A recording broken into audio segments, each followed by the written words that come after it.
Hello students, कैसे हैं आप सभी। आई होप आप बिल्कुल ठीक हैं।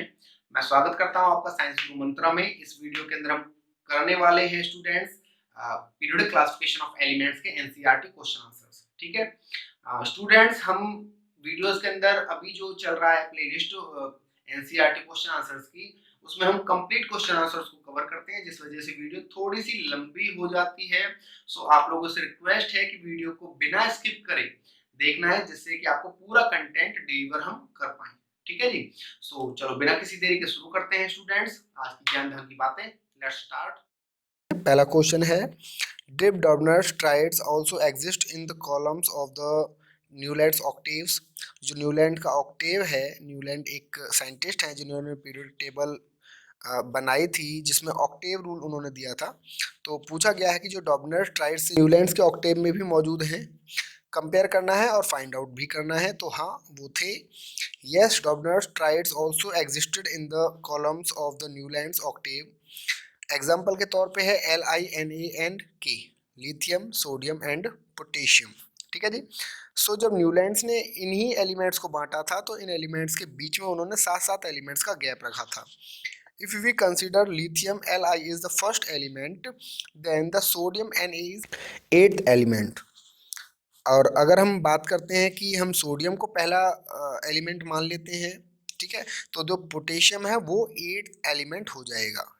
सबसे पहले आपको ये समझना होगा न्यूलैंड्स का ऑक्टेव है क्या। ठीक है। सो न्यूलैंड्स जो साइंटिस्ट है, उन्होंने ऑक्टेव रूल दिया और उस रूल के अकॉर्डिंग उन्होंने बोला कि हर 8वां एलिमेंट, ठीक है, अगर एलिमेंट्स को बढ़ते उनके एटॉमिक मास के बढ़ते क्रम में रखा जाता है, तो हर 8th जो एलिमेंट है वो पहले एलिमेंट की क्या करता है, प्रॉपर्टीज को रिकॉल करता है। So that is called the octave. ठीक है, 8वां एलिमेंट पहले एलिमेंट की प्रॉपर्टीज को रिकॉल करता है। So that is called the octave. So अगर हम बात करते हैं डॉर्नर ट्राइड में जो LINA और K जो एक ग्रुप था, इसमें Li को अगर हम पहला एलिमेंट मान लेते हैं, तो जो सोडियम है वो 8th एलिमेंट होगा। जो न्यूलैंड्स की पीरियोडिक टेबल है उसके अंदर ये देखा जा सकता है। अगर हम सोडियम को पहला एलिमेंट मान लेते हैं, तो जो पोटेशियम है वो 8वां एलिमेंट होगा। ठीक है जी। सो आपको मिल जाएगा LINA और पोटेशियम। ठीक है जी। चलो आगे बढ़ते हैं। What were the limitations of Dobereiner's classification. भाई जो डॉर्नर्स के ट्राइड थे उनको फिर रिजेक्ट कर दिया गया, तो इसका मतलब है उसके अंदर कोई ना कोई लिमिटेशन होगी। तो क्या लिमिटेशन थी उनकी क्लासिफिकेशन में, आइए पढ़ते हैं। It failed to arrange all the then known elements in the form of triads of elements having similar chemical properties. सबसे पहली बात तो यह है कि जो डॉर्नर ने ट्राइड बनाए थे, इसमें जितने भी एलिमेंट्स उस समय पे नॉन थे। एक तो होता है कि भाई हमें अभी एलिमेंट्स के बारे में पता ही नहीं है, तो इस वजह से हमने पीरियोडिक टेबल के अंदर उन्हें रखा नहीं। लेकिन डॉर्नर्स के सामने बहुत सारे एलिमेंट्स ऐसे थे जो कि उस समय पे नॉन थे, लेकिन उन्होंने उन एलिमेंट्स के बारे में कोई भी बात नहीं की है और अपने ट्राइड्स के अंदर उन्हें नहीं जगह दी। Dubners could identify only 3 triads from the elements known that time, यानी कि जो एलिमेंट्स उस समय नॉन थे उसमें से सिर्फ 3 ट्राइड्स को ही जो डॉर्नर है वो फाइंड आउट कर पाए, आइडेंटिफाई कर पाए। लेकिन उसके बाद क्या हुआ, नए एलिमेंट्स मिलने शुरू हुए। भाई नए एलिमेंट्स मिलने शुरू हुए तो इन एलिमेंट्स को कहाँ पर रखा जाएगा, तो एक नई पीरियोडिक टेबल की आवश्यकता पड़ी थी, जिस कारण डॉर्नर की क्लासिफिकेशन जो थी उसको फेल कर दिया गया। तो ये उसकी लिमिटेशंस थी। चलो आगे बढ़ते हैं। What were the limitations of Newland's law of Octave. अब जो आपके डॉर्नर थे उनके बाद आए न्यूलैंड के नाम से एक साइंटिस्ट। ठीक है जी। उन्होंने ऑक्टेव रूल दिया, जिसके बारे में अभी अभी मैंने जिक्र किया था, लेकिन उसकी भी लिमिटेशंस थी, क्योंकि इसके बाद एक मेंडलीव के नाम से साइंटिस्ट आए, जिन्होंने न्यूलैंड्स की जो लिमिटेशंस थी क्लासिफिकेशन की और ऑक्टेव की, उन लिमिटेशंस को दूर करने की कोशिश की। ठीक है, तो चलो आगे बढ़ते हैं। इसमें देख लेते हैं एक बार कि क्या लिमिटेशंस थी। Newlands law of octave was applicable to the classification of elements up to calcium only. तो सबसे पहली बात तो यह है कि न्यूलैंड ने बोला था कि हर 8वां जो तत्व है, हर 8वां जो एलिमेंट है, वो पहले वाले एलिमेंट की प्रॉपर्टीज को रिकॉल करता है। तो सभी एलिमेंट्स के साथ ये वाला रूल फॉलो नहीं हो रहा था, सिर्फ कैल्शियम तक ही ये रूल फॉलो होता था, सिर्फ कैल्शियम तक ही ये रूल काम करता था। After calcium every 8 element did not possess the property similar to that of the first element. Calcium के बाद जो हर 8वां एलिमेंट था वो पहले एलिमेंट्स की प्रॉपर्टी को पोजेस नहीं कर रहा था, रिकॉल नहीं कर रहा था। तो सबसे पहली बात तो यही हो गई इसकी लिमिटेशन, कि भाई सिर्फ कैल्शियम तक ही थोड़ी है तत्व, क्या तत्व तो आगे भी हैं। ठीक है, अगर एटॉमिक मास के बढ़ते क्रम में भी हम रखते हैं उन्हें, तो कैल्शियम के तो बहुत आगे तक तत्व हैं। तो जब वो इसे फॉलो ही नहीं कर रहे, तो फिर कैसे उन्हें न्यूलैंड्स के ऑक्टेव में रखा जाए या फिर न्यूलैंड्स की बनाई हुई पीरियोडिक टेबल के अंदर रखा जाए।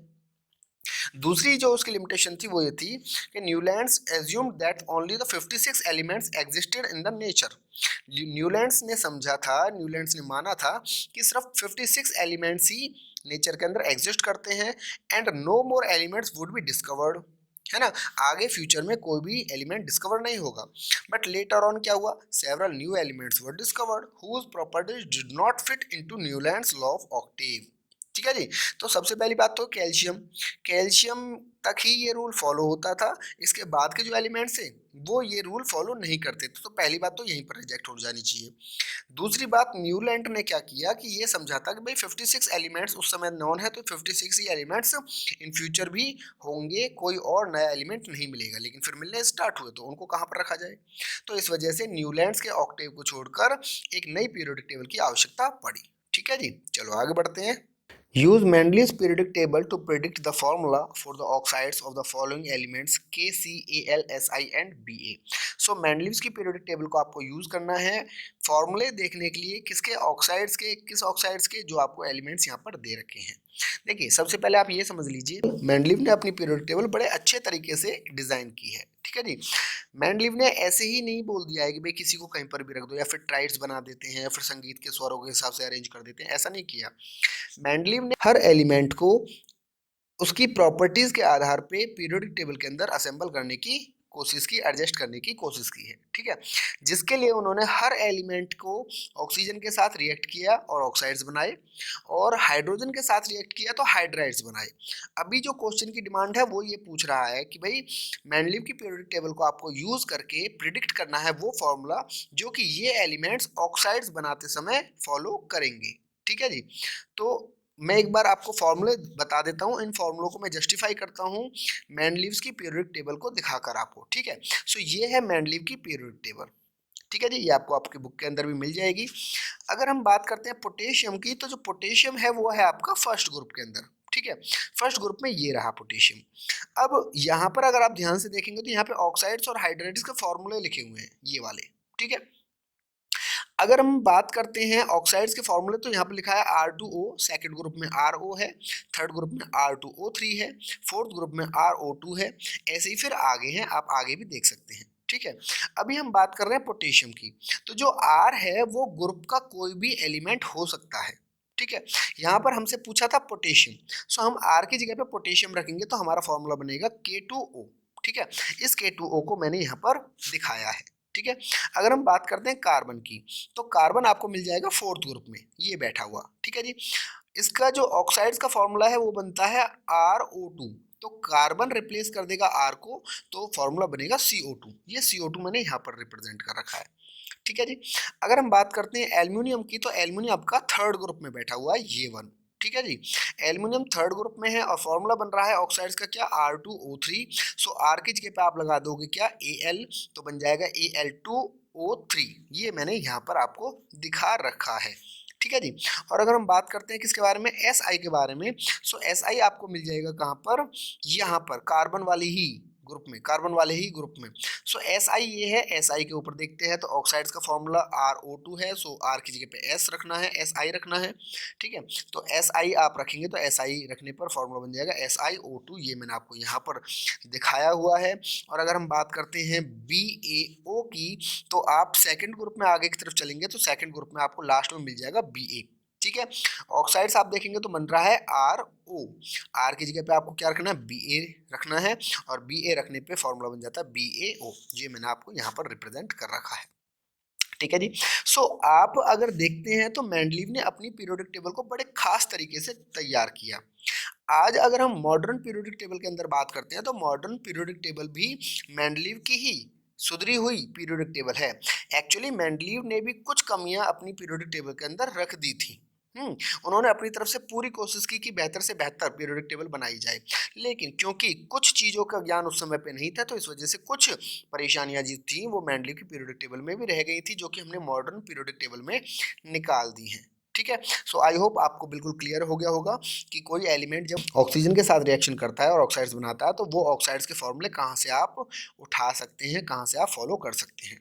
अगर हाइड्रोजन के साथ करता है तो नीचे वाला हाइड्राइड्स है, ठीक है। अगर मान लीजिए पोटेशियम ही H के साथ रिएक्शन करता तो बनता क्या, KH, ठीक है। और अगर हम बात करते हैं कार्बन की, तो कार्बन अगर रिएक्शन करता हाइड्रोजन के साथ तो बनता CH4, ठीक है जी। सो यहाँ से आप हाइड्राइड्स और ऑक्साइड्स के फॉर्मूले ले सकते हैं। अगर इस क्वेश्चन को थोड़ा सा मैनिपुलेट कर दिया जाता है, अगर इस क्वेश्चन को थोड़ा सा मॉडिफाई कर दिया जाता है तो आप यहाँ से फॉर्मूले उठा सकते हैं। आई होप क्लियर हो गया होगा आपको। चलिए नेक्स्ट चलते हैं।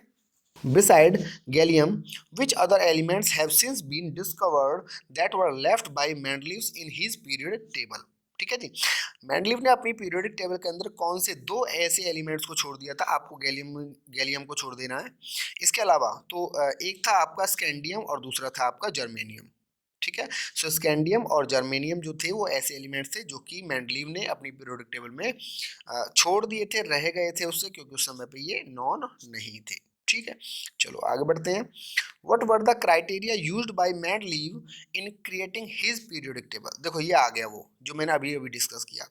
मेंडलीव ने अपनी पीरियोडिक टेबल को क्रिएट करते समय क्या क्राइटेरियाज रखे थे, तो आंसर है Mendeleev used the relationship between the atomic mass of the elements and their physical and chemical properties. जब मेंडलीव अपनी पीरियोडिक टेबल बना रहा था तो वो एटॉमिक मास, सबसे पहली बात तो उसने क्या किया था, एटम्स को, एलिमेंट्स को उनके बढ़ते हुए एटॉमिक मास के आधार पर रखा था, असेंडिंग ऑर्डर में रखा था, है ना। और फिजिकल एंड केमिकल प्रॉपर्टीज भी देखी थी, क्या करके, ऑक्साइड्स और हाइड्राइड्स बना के। तो इसको आगे देखते हैं। He used similarity in physical properties, similarities in the formation of hydrides and oxides of the elements. हर एलिमेंट के साथ उसने ये काम किया, उसके ऑक्साइड बनाने की कोशिश की और साथ में हाइड्राइड बनाने की कोशिश की। अगर दो ऑक्साइड्स एक फॉर्मूला फॉलो करते हैं तो वो दोनों ही एलिमेंट्स जो ऑक्साइड्स बना रहे हैं वो एक कैटेगरी के अंदर रखे जाएंगे। ये उसका मेन फंडा था, ठीक है जी। चलो आगे बढ़ते हैं। Why do you think the noble gases are placed in a separate group? क्यों आपको ऐसा लगता है भाई जो नोबल गैसेज हैं उनको एक अलग सेपरेट ग्रुप के अंदर रखा जाना चाहिए। तो सबसे पहली बात तो है भाई नोबल गैसेज को समझ लीजिए क्या है। हमारी पीरियोडिक टेबल के अंदर या फिर हम कहें कि हमारे एनवायरनमेंट के अंदर कुछ ऐसे भी एलिमेंट्स हैं जिनके ऑक्टेट और डुप्लेट पहले से ही नेचुरली क्या है, कंप्लीटेड है।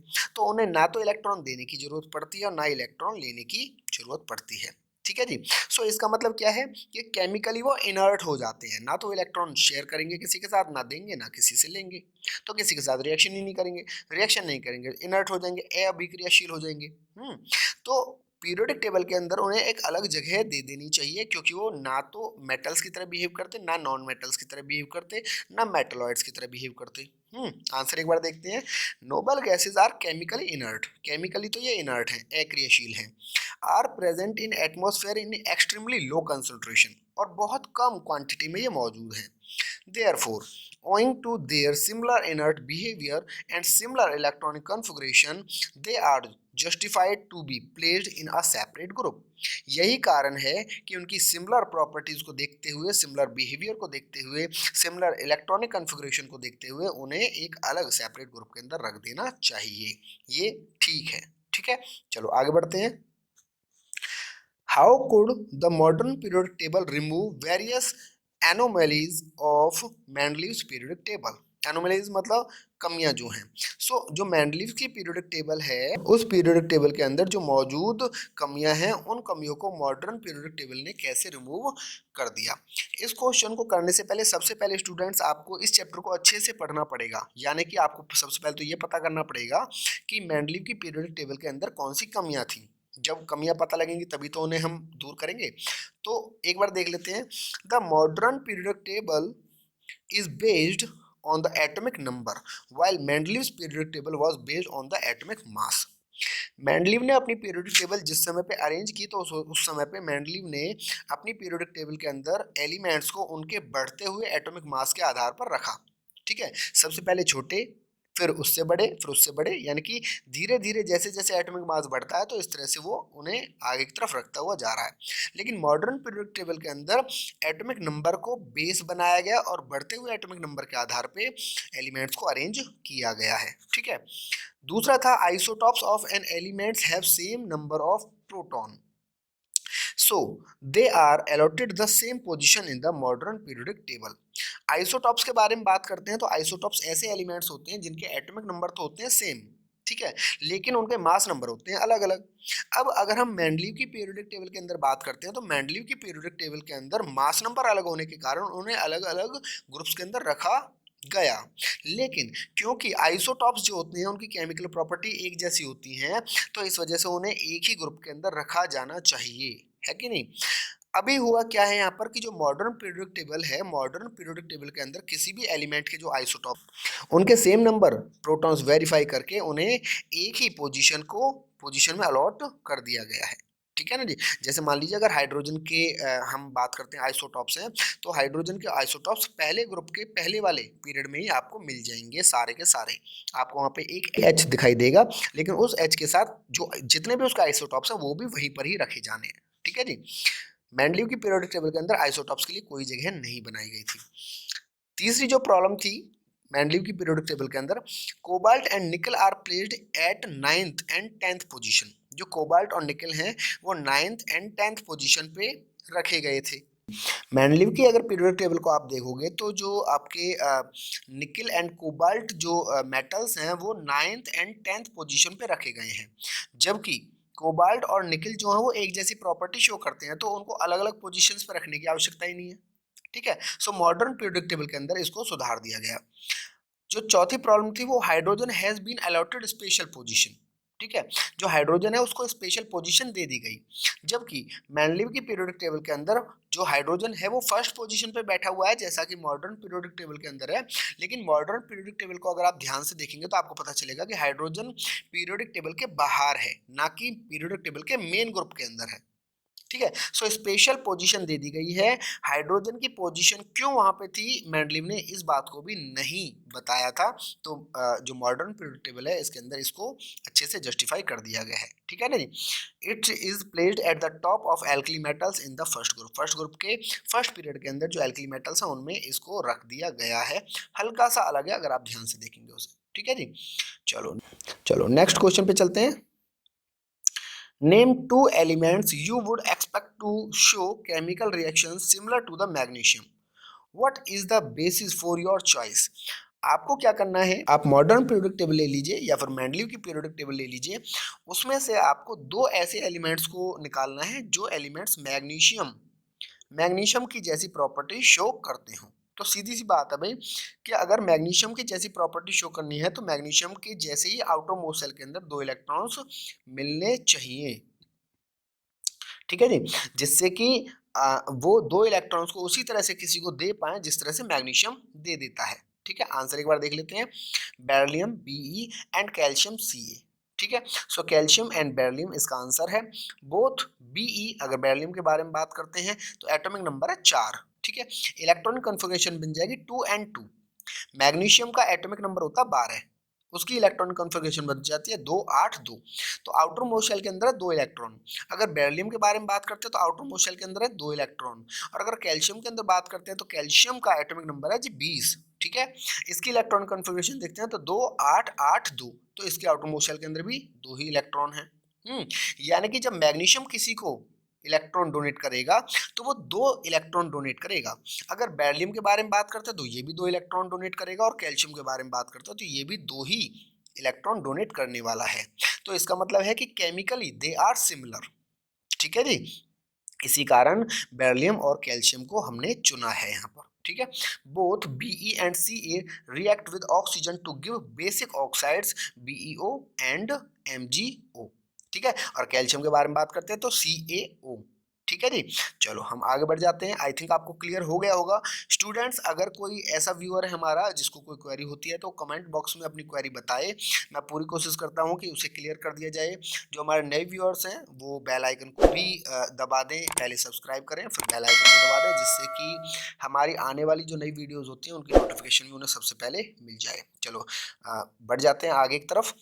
नेम, पहला इसका जो सेगमेंट है इस क्वेश्चन का, 3 elements that have a single electron in their outermost shell। ठीक है। तो आपको देखना है कि 3 ऐसे एलिमेंट्स को आपको निकालना है पीरियोडिक टेबल के अंदर से, जिनके आउटर मोस्ट शेल के अंदर सिंगल इलेक्ट्रॉन होता हो, मिलता हो। तो अगर देखो आपने पीरियोडिसिटी पढ़ी है और आपको पता है कि किस तरह से एलिमेंट्स को मॉडर्न पीरियोडिक टेबल के अंदर पोजीशन दी गई है, तो आप इजीली ये काम कर सकते हैं। कैसे कर सकते हैं वो बताता हूँ मैं आपको। जो पहला ग्रुप है, ठीक है, पहले ग्रुप के अंदर जो एलिमेंट्स रखे हैं उनकी आउटर मोशन में एक इलेक्ट्रॉन होता है। तो पहले ग्रुप में से जो भी एलिमेंट आपको दिखते हैं, किसी भी एलिमेंट को आप उठा लीजिए, सबके आउटर मोशन में आपको सिंगल इलेक्ट्रॉन दिख जाएंगे। ठीक है जी। चाहे हम बात कर रहे हैं किसके बारे में, हाइड्रोजन के बारे में, चाहे हम बात कर रहे हैं पोटेशियम के बारे में, या फिर हम बात कर रहे हैं सोडियम के बारे में। ठीक है, सबके आउटर मोस्ट शेल के अंदर आपको एक ही इलेक्ट्रॉन मिलेगा, क्योंकि वो पहले ग्रुप में है। अगर दूसरे ग्रुप में होते तो उनकी आउटर मोस्ट शेल के अंदर 2 इलेक्ट्रॉन मिलते हैं। ठीक है जी। चलो, जो बी एक बार क्वेश्चन है देख लेते हैं। 2 elements that have 2 electrons in their outer most shell, तो ये मिल गया आपको। और 3 elements with filled outer most shell, तो आपको 3 एलिमेंट्स ऐसे बोलने हैं, बताने हैं जिनकी आउटर मोस्ट शेल पूरी तरह से फुल हो। ठीक है ना जी, फील्ड हो ऐसे कह सकते हैं। तो जो 18th ग्रुप है मॉडर्न पीरियोडिक टेबल के अंदर, वो नोबल गैसेस का है। और नोबल गैसेस वो है ही नोबल गैसेस वजह से क्योंकि वो इनर्ट है, क्योंकि उनके आउटर मोस्ट शेल में कंप्लीट इलेक्ट्रॉन्स होते हैं उनकी शेल की कैपेसिटी के हिसाब से, तो इस वजह से उन्हें नोबल गैसेस बोला गया है। तो आंसर एक बार देखते हैं, देखिए lithium atomic number 3, sodium atomic number 11, potassium atomic number 19। ठीक है। अगर इलेक्ट्रॉनिक कॉन्फ़िगरेशन निकालते हैं एटॉमिक नंबर 3 की, तो 2 1 आउटर मोस्ट शेल में देखो 1 इलेक्ट्रॉन है। हम बात करते हैं किसके बारे में, सोडियम के बारे में। तो सोडियम का एटॉमिक नंबर है 11 है, 2 8 1 आउटर मोस्ट शेल में 1 इलेक्ट्रॉन मिल जाएगा आपको। पोटेशियम एटॉमिक नंबर 19 है, 2 8 8 1 आउटर मोस्ट शेल में 1 इलेक्ट्रॉन मिलेगा। बेरिलियम, अगर हम सेकंड के बारे में बात करते हैं, 2 एलिमेंट्स बताने हैं जो 2 इलेक्ट्रॉन रखते हो आउटर मोस्ट शेल में। तो बेरिलियम है, एटॉमिक नंबर है इसका क्या 4, आउटर मोस्ट शेल में 2 इलेक्ट्रॉन मिल जाएंगे, इलेक्ट्रॉन कन्फिग्रेशन 2 2 बनेगी। कैल्शियम है, एटॉमिक नंबर है उसका 20 और इलेक्ट्रॉन कन्फिग्रेशन है 2 8 8 2, तो आउटर मोस्ट शेल में 2 इलेक्ट्रॉन आपको दिख रहे हैं। ठीक है। आप मॉडर्न पीरियोडिक टेबल के अंदर देखेंगे तो जो मैंने अभी बताया उसको आप देखेंगे, वो बिल्कुल एग्जैक्ट आपको वहीं पे मिलने वाले हैं। लिथियम के बारे में बात करें, सोडियम के बारे में बात करें, पोटेशियम के बारे में बात करें, तो ये सभी आपको पहले वाले ग्रुप में मिलने वाले हैं। जो बेरिलियम है, जो कैल्शियम है, ये आपको सेकंड ग्रुप में मिलेंगे। ठीक है। और 18th ग्रुप में आपको हीलियम मिल जाएगा, नियॉन मिल जाएगा। हीलियम का एटॉमिक नंबर होता है 2, तो आउटर मोस्ट शेल में 2 ही इलेक्ट्रॉन होंगे, डुप्लेट के साथ कंप्लीट है। नियॉन के एटॉमिक नंबर है 10 और इसके इलेक्ट्रॉन कन्फिग्रेशन है 2 8, तो आउटर मोस्ट शेल में 8 इलेक्ट्रॉन है, 8 इसकी कैपेसिटी होती है, कंप्लीट है ये। आर्गन के बारे में बात करें तो 18 इसका एटॉमिक नंबर है, 2 8 8 और 8 इसके आउटर मोस्ट शेल में है, और आउटर मोस्ट शेल की जो कैपेसिटी है वो 8 की है। तो ये भी आपको कंप्लीट दिखेगा यहाँ पे, इस वजह से इनर्ट है। ठीक है, नोबल है। चलो आगे बढ़ते हैं। Lithium, sodium, potassium are all metals that react with water to liberate hydrogen gas. ठीक है। लिथियम, सोडियम, पोटेशियम जो मेटल्स हैं वो पानी के साथ रिएक्ट करते हैं और हाइड्रोजन गैस को बाहर निकालते हैं। Is there any similarity in the atoms of these elements, क्या इन एलिमेंट्स की जो एटम्स हैं उनके अंदर कोई सिमिलरिटी आपको दिख रही है? दूसरा इसके अंदर क्वेश्चन देख बोला गया है, helium is an unreactive gas and neon is a gas of extremely low reactivity. ठीक है जी। What if anything do the atoms have in common, helium जो है वो एक अनरिएक्टिव गैस है, और नियॉन के बारे में बात करें तो ये भी बहुत कम रिएक्टिविटी है इसकी, तो मतलब एक्सट्रीमली लो रिएक्टिव है, तो ना के बराबर ही है। तो क्या इनके अंदर भी आपको, इनके जो एटम्स हैं उनके अंदर भी क्या आपको कुछ कॉमन मिल जाएगा? तो भाई मिलने वाला है, सीधी सी बात है। क्या मिलने वाला है वो देखिए, लिथियम, सोडियम, पोटेशियम ये आपको एक ग्रुप से मिलने वाले हैं। सबसे पहली बात तो क्या है, आउटर मोस्ट शेल के अंदर एक इलेक्ट्रॉन है, तो इस वजह से जब भी ये पानी के साथ रिएक्ट करने वाले हैं तो एक इलेक्ट्रॉन को लेकर देकर ही काम करने वाले हैं। ठीक है, आउटर मोस्ट शेल में एक ही इलेक्ट्रॉन है सबके। The atoms of the lithium, sodium and potassium all have only one electron in their outer most shell and all these are metals. क्यों? क्योंकि इलेक्ट्रोपॉजिटिव है, एक इलेक्ट्रॉन देंगे एंड देन अपना स्टेबल हो जाएंगे, तो इलेक्ट्रोपॉजिटिव हो जाएंगे। All of these react with water to form alkalis, water के साथ रिएक्ट करते हैं और एल्कलीज बना देते हैं ये तीनों ही। तो मिल गई आपको सिमिलरिटी। दूसरा हीलियम, और बात कर रहे हैं हम किसके बारे में, जो नियॉन है। ठीक है। तो ये इनके भाई आउटर मोस्ट शेल जो है वो क्या है, पहले से कंप्लीट है, तो आउटर मोस्ट शेल जब इनकी कंप्लीट है तो ये रिएक्शन करेंगे ही नहीं। तो ये इनकी सिमिलैरिटी भी है। The atoms of helium and neon have their outer most shell completely filled. पहली बात तो कंप्लीटली फिल्ड है, नहीं रिएक्शन करेंगे, करते भी हैं तो बहुत लेस रिएक्टिव हैं। Helium has its first shell completely filled while neon has its first and second shell completely filled. तो कंप्लीटली फिल्ड है, ये दूसरी सिमिलैरिटी इनकी हो जाती है। जो पहली वाली मैंने बताई वो दूसरी वाली का ही रिजल्ट है। अगर इनकी आउटर मोस्ट शेल कंप्लीट है तो इसी वजह से क्या है, ये कम रिएक्टिव है। ठीक है ना जी, यहाँ पर क्वेश्चन में भी दे रखा है। चलो आई होप आपको क्लियर हो गया होगा। नेक्स्ट चलते हैं। In the modern periodic table which are the metals among the first 10 elements. Modern periodic table के अंदर जो पहले 10 एलिमेंट्स हैं उनके बारे में आपको बताना है कि कौन से वो मेटल्स हैं। तो the first 10 elements in the modern periodic table are hydrogen, helium, lithium, beryllium, boron, carbon, nitrogen, oxygen, fluorine and neon. अब इनमें से आपको क्या निकालने हैं, मेटल्स निकालने हैं। So out of these lithium, beryllium and boron are metals because they have 1, 2 and 3 electrons respectively in their outermost shell। तो एक इलेक्ट्रॉन है तो भी ये डोनेट करेंगे, इलेक्ट्रोपॉजिटिव हो जाएंगे, मेटल्स कहलाएंगे। दो हैं तो भी ये दो इलेक्ट्रॉन्स दे देंगे, इलेक्ट्रोपॉजिटिव कहलाएंगे और मेटल्स कहलाएंगे। और तीसरा क्या है,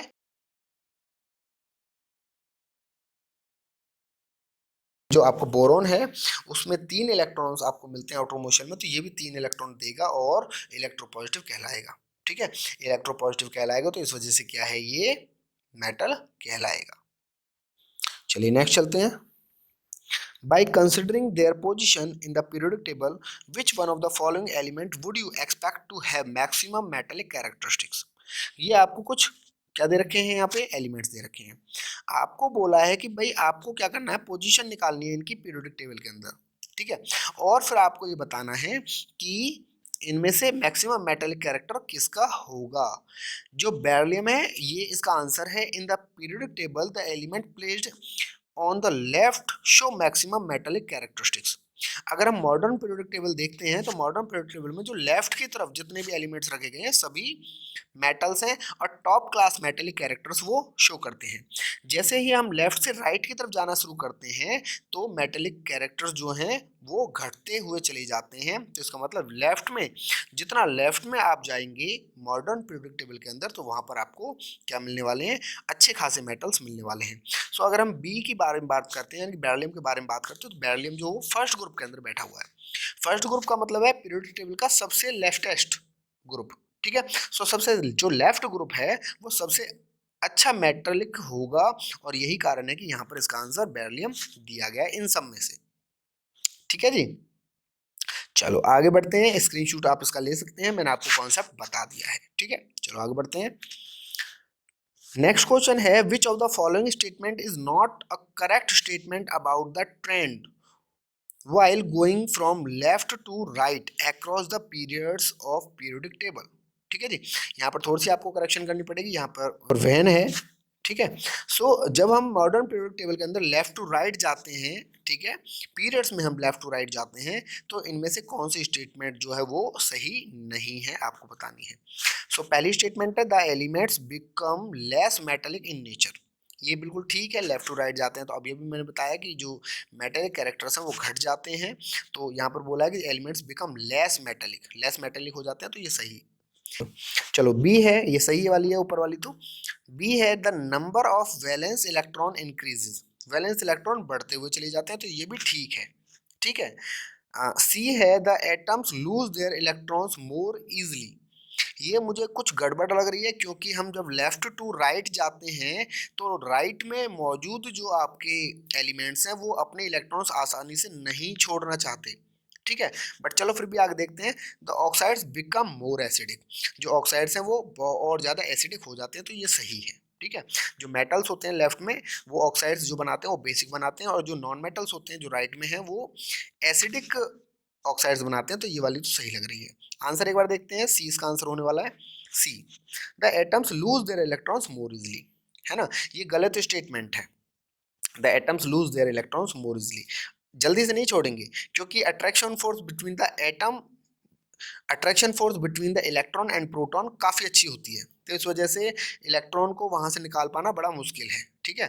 तो जो ये बोला हुआ है ना कि मोर इजली नहीं है, हार्डली ऐसा होता है। चलो आगे बढ़ते हैं।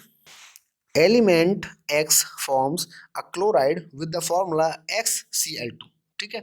एक X नाम का एलिमेंट है जो कि रिएक्शन कर रहा है किसके साथ, क्लोरीन के साथ, और क्लोराइड बना रहा है, और फॉर्मूला जो है वो फॉलो कर रहा है XCl2, ठीक है जी।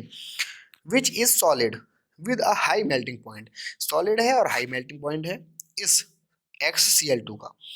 X would most likely to be in the same group of the periodic table as, तो आपको क्या करना है, जो X है उसके बारे में बताना है कि भाई जो पीरियोडिक टेबल है उसमें जो Na है, Mg है, Al है, Si है, इनके जो ग्रुप हैं क्या इस ग्रुप में से वो मिल जाएगा या फिर कौन से वाले में से मिलने वाला है, A में से, B में से, C में से या फिर D में से।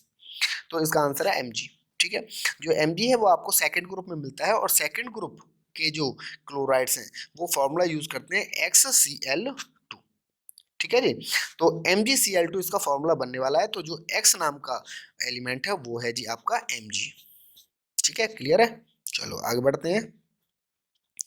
विच element has two shell both of which are completely filled with electrons, दो शेल हों और दोनों के दोनों कंप्लीट हों इलेक्ट्रॉन से, ठीक है जी, पहली बात।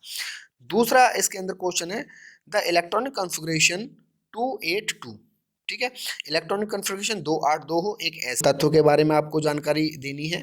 और तीसरा है a total of 3 shells with 4 electrons in its valence shell, और जो तीसरा इसका क्वेश्चन है वो है कि भाई टोटल 3 शेल हो with 4 electrons in its valence shell, यानी कि जो उसका आउटर मोस्ट शेल है उसके अंदर 4 इलेक्ट्रॉन होने चाहिए और 3 शेल्स वो बना रहा हो। तो आंसर एक बार देख लेते हैं। नियॉन है, नियॉन का एटॉमिक नंबर है 10, ठीक है। और देखिए 2 शेल बनाई है और दोनों कंप्लीटली फिल्ड आपको दिखाई दे जाएंगे, नियॉन। मैग्नीशियम है अगला, मैग्नीशियम के अंदर अगर आप देखेंगे तो 282 है, ठीक है, एटॉमिक नंबर है 12, और 12 एटॉमिक नंबर जो इसका है वो है मैग्नीशियम। आंसर यहाँ पर मैग्नीशियम दे रखा है। और अगला है सिलिकॉन, सिलिकॉन जो है उसका एटॉमिक नंबर है 14 है, और 14 है तो 3 शेल बना रहा है, देखो 1 2 3, और आउटर मोस्ट शेल के अंदर क्या कह रहा है वो कि 4 इलेक्ट्रॉन होने चाहिए, तो ये रहे 4 इलेक्ट्रॉन, ठीक है। चलो जी अगला क्वेश्चन है विच element has a total of 2 shells with 3 electron in its valence cell, ठीक है। वैलेंस सेल के अंदर 3 इलेक्ट्रॉन दिखने चाहिए और टोटल 2 शेल्स बना रहा हो, ठीक है जी। तो 2 शेल बना रहा होगा, 5 इसका एटॉमिक नंबर होना चाहिए। चलो एक बार आगे देखेंगे। Twice as many electrons in its second shell as in its first shell, तो फर्स्ट शेल के अंदर जितने भी इलेक्ट्रॉन्स हैं उसके डबल होने चाहिए किसके अंदर, सेकंड शेल के अंदर।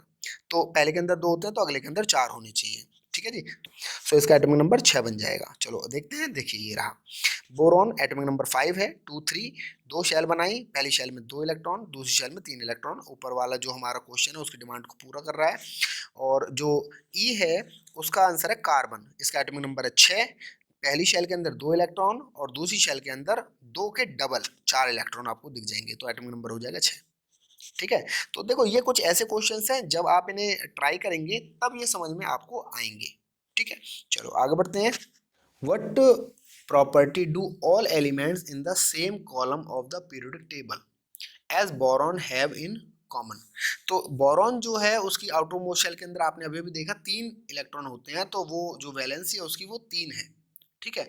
तो अगर हम एक ऐसे ग्रुप के बारे में बात करते हैं जहां पर बोरॉन बैठा है, तो उस ग्रुप के अंदर जितने भी एलिमेंट आपको मिलने वाले हैं सबकी वैलेंसी 3 होनी चाहिए। एक बार हम आंसर में भी देखेंगे जरूर इसे कंफर्म करने के लिए।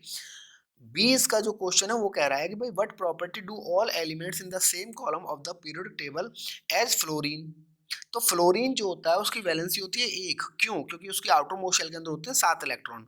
तो अगर फ्लोरीन जिस ग्रुप में बैठा है तो उस ग्रुप के अंदर जितने भी एलिमेंट्स आपको मिलने वाले हैं सबकी वैलेंसी 1 होनी चाहिए। आंसर एक बार देखते हैं। देखिए elements in the same column और group as boron have valency of 3, ठीक है ना जी, 3 की वैलेंसी है इसकी, 3 इलेक्ट्रॉन ये इजिली डोनेट कर देता है। Have 3 valence electron, 3 valence electron, तो सबके पास यही होने चाहिए फिर। और जो 20 का आंसर है elements in the same column और ग्रुप एज फ्लोरीन, जहाँ पर फ्लोरीन बैठा है, form acidic oxides, acidic oxides बनाता है और have 7 electrons in their outer most shell, 7 electrons इसके आउटर मोस्ट शेल के अंदर होते हैं, and have valency of 1, when 1 इसकी वैलेंसी होती है क्योंकि एक इलेक्ट्रॉन ये किसी से ले लेगा एंड देन फट से क्या कर देगा, अपना ऑक्टेट कंप्लीट कर देगा। तो इस ग्रुप में बैठे हुए जितने भी, यानी कि फ्लोरीन के ग्रुप में बैठे हुए जितने भी एलिमेंट्स हैं वो सभी एक इलेक्ट्रॉन लेकर अपनी ऑक्टेट कंप्लीट करेंगे और एसिडिक ऑक्साइड्स बनाएंगे। ठीक है ना जी। एसिडिक ऑक्साइड्स कब बनते हैं, जब नॉन मेटेलिक ऑक्साइड्स बनते हैं। तो ये क्योंकि फ्लोरीन इलेक्ट्रॉन ले रहा है इस वजह से ये नॉन मेटल है, ऑक्सीजन के साथ रिएक्ट करेगा, ऑक्साइड्स बनाएगा, और ये ऑक्साइड्स क्या बनेंगे, नॉन मेटेलिक ऑक्साइड्स बनेंगे जो कि एसिडिक होते हैं। ठीक है, चलो आगे बढ़ते हैं। An atom has electronic configuration 287। तो भैया 287 है तो इसका एटॉमिक नंबर हो गया 17, जोड़ लो सबको, 2 8 10 और 7 17। What is the atomic number of this element, तो एटॉमिक नंबर तो हो गया इसका 17। To which of the following elements would it be chemically similar, नीचे वाले जो आपके एलिमेंट्स हैं इन एलिमेंट्स में से किस एलिमेंट के सिमिलर ये दिखने वाला है, ये प्रॉपर्टी शो करने वाला है। तो नाइट्रोजन है, देखिए यहाँ पे नाइट्रोजन का एटॉमिक नंबर है 7, तो 2 और 5 इसकी इलेक्ट्रॉनिक कॉन्फ़िगरेशन है, इसकी इलेक्ट्रॉनिक कॉन्फ़िगरेशन है 2 8 7। हम आउटर मोस्ट शेल के अंदर इलेक्ट्रॉन्स को देख लेते हैं, जो भी आउटर मोस्ट शेल के अंदर इलेक्ट्रॉन्स होंगे अगर वो इसके सिमिलर हैं, यानी कि जैसे यहाँ पे 7 आउटर मोस्ट शेल के अंदर इलेक्ट्रॉन है, अगर इनमें से जिसके भी आउटर मोस्ट शेल के अंदर 7 इलेक्ट्रॉन्स होंगे वो बिल्कुल सेम इसी वाली प्रॉपर्टी को शो करने वाला है। तो भाई सोडियम तो बना नहीं रहा, 2 और 5 बना रहा है, तो आउटर मोस्ट शेल के अंदर 5 इलेक्ट्रॉन है, यहाँ पर हमें 7 चाहिए। फ्लोरीन का देख लेते हैं, तो यहाँ पर 2 और 7, देखो ये हो गया, क्लियर हो गया, 2 और 7। चलो एक बार इस फास्फोरस को और देख लेते हैं, 15 है, तो 2 8 10 और 5, फिर 5 आ गया इसके अंदर, तो ये तो नाइट्रोजन की तरह शो करेगा। Ar जो है वो 18 है, तो 2 8 और 8 हो जाएगा, तो ये अपने आप में क्या है, आर्गन जो है वो एक नोबल गैस है। ठीक है, तो हमारा आंसर बन जाता है क्या, फ्लोरीन। चलो आंसर देखते हैं। The atomic number of the given elements 2 + 8 + 7 17 हो गया। It would be chemically similar to the fluorine because its electron configuration 2 and 7, ठीक है, 2 and 7 है इसकी। क्लियर है, तो आउटर मोस्ट शेल के अंदर यहाँ पर 7 इलेक्ट्रॉन है, यहाँ पर 7 इलेक्ट्रॉन है, इस वजह से ये एक जैसा बिहेव करेंगे। ठीक है, इनकी वैलेंसी 1 1 हो जाएगी ना दोनों की। चलो आगे बढ़ते हैं। नाइट्रोजन एटॉमिक नंबर 7 है एंड फॉस्फोरस एटॉमिक नंबर 15 है, belong to the group 15 number group जो है उससे बिलोंग करते हैं। क्यों करते हैं, ये अभी अभी पिछले वाले में मैंने बताया था। इसकी इलेक्ट्रॉनिक कॉन्फ़िगरेशन बनेगी 2 5 और इसकी बनेगी 2 8 5, तो आउटर मोस्ट शेल के अंदर 5 5 इलेक्ट्रॉन है। ठीक है, तो इस वजह से ये एक जैसा बिहेव करेंगे, इस वजह से ये सेम ग्रुप के अंदर है। Right the electronic configuration of these elements, in elements की आपको इलेक्ट्रॉनिक कॉन्फ़िगरेशन लिखनी है। Which of these will be more electronegative, कौन सा इनमें से ज़्यादा इलेक्ट्रोनेगेटिव होने वाला है। ठीक है जी, तो इलेक्ट्रॉनिक कॉन्फ़िगरेशन की देख लेते हैं। नाइट्रोजन की देख लेते हैं, 2 5 है, 7 इसका एटॉमिक नंबर है। इलेक्ट्रॉनिक कॉन्फ़िगरेशन ऑफ फास्फोरस देख लेते हैं, 2 8 5 है, 15 इसका एटॉमिक नंबर है। Nitrogen will be more electronegative because outer most shell is near to the nucleus. Electronegative कौन होते हैं, जो कि इलेक्ट्रॉन को जल्दी से ना निकाल के बाहर फेंकें, और कौन नहीं निकाल फेंकेंगे, जिनकी आउटर मोस्ट शेल न्यूक्लियस के जितनी पास होगी, न्यूक्लियस को जितनी पास होगी, आउटर मोस्ट शेल के अंदर बैठा इलेक्ट्रॉन उतनी ही तेजी से, उतनी ही ज्यादा ताकत के साथ खींचेगा किसकी तरफ, न्यूक्लियस की तरफ। क्यों, क्योंकि न्यूक्लियस के अंदर प्रोटॉन बैठा है, तो जो प्लस है, प्लस चार्ज है प्रोटॉन के ऊपर, वो जो इलेक्ट्रॉन है उसके नेगेटिव चार्ज की वजह से उसे अपनी तरफ खींचता है। स्ट्रॉन्ग यहाँ पे अट्रैक्शन फोर्स होगा, इस वजह से इसको वहां से बाहर निकाल पाना मुश्किल है। जितना ज़्यादा मुश्किल होगा ये इतना ही ज़्यादा इलेक्ट्रोनेगेटिव हो जाएगा। In a group of the periodic table, electron attracting tendency decreases as we move from the top to bottom. ऊपर से नीचे की तरफ जब हम चलते हैं पीरियोडिक टेबल के अंदर, तो जो टेंडेंसी है अट्रैक्शन की वो घटती चली जाती है। इजिली हम फिर इलेक्ट्रॉन को बाहर निकाल सकते हैं और जो एटम्स हैं वो इलेक्ट्रोपॉजिटिव होते हुए चले जाते हैं। ठीक है जी, चलो बढ़ते हैं आगे। How does the electronic configuration of atom related to its position in the modern periodic table. Modern periodic table के अंदर कोई एलिमेंट जहां पर रखा गया है, तो उस एलिमेंट की जो इलेक्ट्रॉनिक कन्फिगरेशन है वो उसकी पोजीशन के साथ किस तरह से संबंधित है ना, संबंधित है, रिलेट कर रही है, ये क्वेश्चन है हमारा। तो भैया सीधा सीधा से मैं आपको बता देता हूँ कि जो इलेक्ट्रॉनिक कन्फिगरेशन होती है उसमें जो शेल नंबर है वो तो पीरियोडिक टेबल के पीरियड नंबर को बताता है, और आउटर मोस्ट शेल के अंदर जो इलेक्ट्रॉन बैठे हैं वो ग्रुप नंबर को बताते हैं। ठीक है। फॉर एग्जांपल सोडियम, सोडियम का एटॉमिक नंबर है जी 11, इलेक्ट्रॉन कन्फिग्रेशन बनेगी 2 8 1। तो 3 शेल बनाई, पहली शेल 2, दूसरी शेल 8 वाली और तीसरी शेल 1 वाली। तो ये आपको तीसरे पीरियड में मिल जाएगा, आप चेक कर लीजिए अभी अभी, ठीक है ना जी। और दूसरी बात क्या है कि आउटर मोस्ट शेल के अंदर है 1 इलेक्ट्रॉन, तो आउटर मोस्ट शेल के अंदर जब 1 इलेक्ट्रॉन है तो ये मिलेगा आपको पहले ग्रुप के अंदर, ठीक है। यानी कि जो ग्रुप नंबर है वो आपको पता लगते हैं आउटर मोस्ट शेल के अंदर मौजूद इलेक्ट्रॉन्स के नंबर से, और जो पीरियड नंबर है वो आपको पता चलते हैं शेल नंबर से। पढ़ लो एक बार फटाफट। Modern periodic table is based on the atomic number and atomic number is directly related to the electronic configuration. Atomic number जो है ना, एटॉमिक जो नंबर है वो रिलेटेड है, सीधा सीधा रिलेटेड है इलेक्ट्रॉनिक कन्फिग्रेशन से।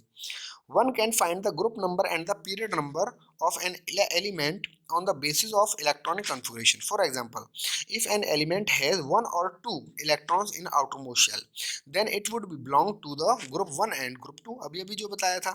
चलो नेक्स्ट चलते हैं।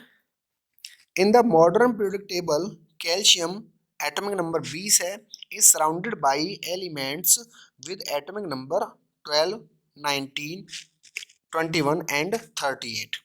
तो बोला गया है कि भाई जो मॉडर्न पीरियोडिक टेबल है उसके अंदर जो कैल्शियम है ना, इज सराउंडेड बाय एलिमेंट्स। ये सराउंडेड है किससे सराउंडेड है, कुछ एलिमेंट्स से, जैसे कि जिनके एटॉमिक नंबर 12 है, 19 है, 21 और 38 है।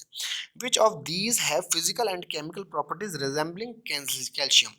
तो जो ये आपको 4 एलिमेंट्स यहाँ पर दिए हैं, जिसमें से एक का एटॉमिक नंबर 12, एक का 19 है, एक का 21 और एक का 38 है।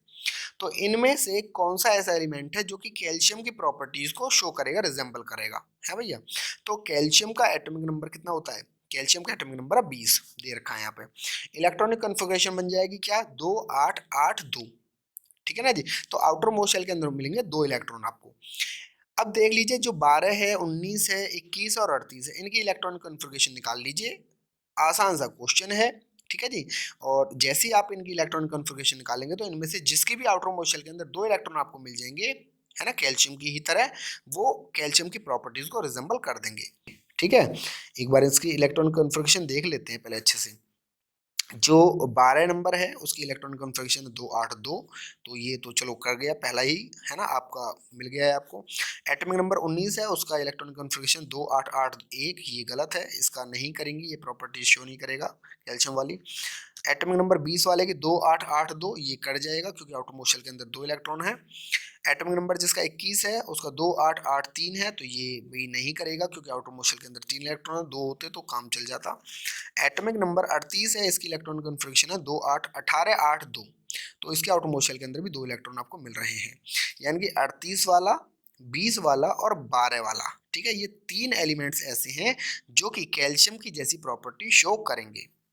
Elements with atomic number 12 magnesium है इसका, एंड 38 38 स्ट्रोंटियम, ठीक है जी, will have similar physical and chemical properties as elements with atomic number 20 calcium, ठीक है ना जी। तो जो 2 पूछे हैं वो 2 हैं आपके, सबसे पहला है जिसका एटॉमिक नंबर 12 है मैग्नीशियम है, और जो दूसरा है वो 38 है जो कि स्ट्रोंटियम है। आपका हो गया सर बीच वाला भी तो है ये, तो भैया बीच वाला तो कैल्शियम खुद ही है, एटॉमिक नंबर इसका 20 है तो कैल्शियम का ही तो है वो, ठीक है जी। चलो आगे बढ़ते हैं। Compare the contrast the arrangement of the elements in the modern periodic table and the Mendeleev's periodic table।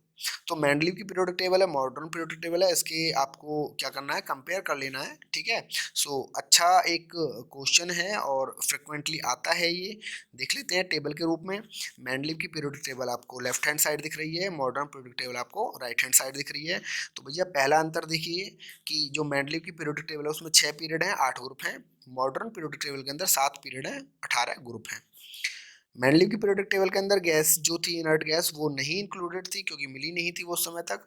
Modern periodic table ने उन्हें अलग जगह दे दी है। Transition elements are not separated. Mendeleev की पीरियोडिक टेबल के अंदर जो ट्रांजिशन एलिमेंट्स हैं, जो लेंथेनाइड्स हैं, एक्टिनाइड्स हैं, वो अलग नहीं है। जो हमारी मॉडर्न पीरियोडिक टेबल है उसके अंदर वो अलग बता दिए गए हैं, ठीक है। स्क्रीन पे आप देख सकते हैं। Elements were arranged on the basis of atomic mass. जो मेंडलीव की पीरियोडिक टेबल है उसमें एटॉमिक मास के आधार पर अरेंज किए गए थे। मॉडर्न पीरियोडिक टेबल के अंदर वो एटॉमिक नंबर के आधार पर अरेंज किए गए हैं। और जो लास्ट है इसका अंतर, मेंडलीव की पीरियोडिक टेबल के अंदर जो इलेक्ट्रॉनिक कॉन्फ़िगरेशन है group number and period number को नहीं प्रिडिक्ट करती है, लेकिन modern periodic table first class है। इसके अंदर जो इलेक्ट्रॉनिक कॉन्फ़िगरेशन है किसी भी एलिमेंट की, वो पहले ही आपको बता देती है कि भाई किस ग्रुप में और किस पीरियड के अंदर ये जाने वाला है। ठीक है, तो इजीली आप प्रिडिक्ट कर पाते हैं। तो ये रहा आपका चैप्टर जिसमें हमने एक एक चुन चुन के क्वेश्चंस को किया है। ठीक है, एक भी क्वेश्चन हमने नहीं छोड़ा है। अगर कोई ऐसा हमारे साथ व्यूअर है जो कि कुछ क्वेश्चंस पूछना चाहता है जो हमने किया है, उसमें से कोई क्वेरी रह गई है, तो कमेंट बॉक्स के अंदर, कमेंट सेक्शन के अंदर जाके वो अपनी क्वेरी रख सकता है। मैं उसे कंप्लीट 100% उसे कंप्लीट करने की पूरी कोशिश करूंगा। ठीक है जी, सो बने रहिए हमारे साथ। अगर वीडियो आपको अच्छी लगी है तो इसे लाइक कीजिए, शेयर कीजिए अपने फ्रेंड्स के साथ, जिससे कि उनकी भी मदद हो पाए। ठीक है, सो टाइम आ गया है बाय बाय कहने का, कह देते हैं एक बार बाय बाय। चैनल को सब्सक्राइब कर दीजिए, लाइक कर दीजिए, वीडियो को शेयर कीजिए। ठीक है, कमेंट कीजिए जो भी आपकी क्वेरीज हैं। बने रहिए हमारे साथ। जो नए व्यूअर्स हैं वो चैनल को सब्सक्राइब कर दें और बेल आइकन को दबा दें, जिससे कि नई आने वाली वीडियोस की नोटिफिकेशन भी उन्हें सबसे पहले मिल जाए। ठीक है जी, तो थैंक यू फॉर वॉचिंग, और मिलते हैं एक नई वीडियो के अंदर एक नया इंपॉर्टेंट कंटेंट लेकर। तब तक सी यू, बाय बाय।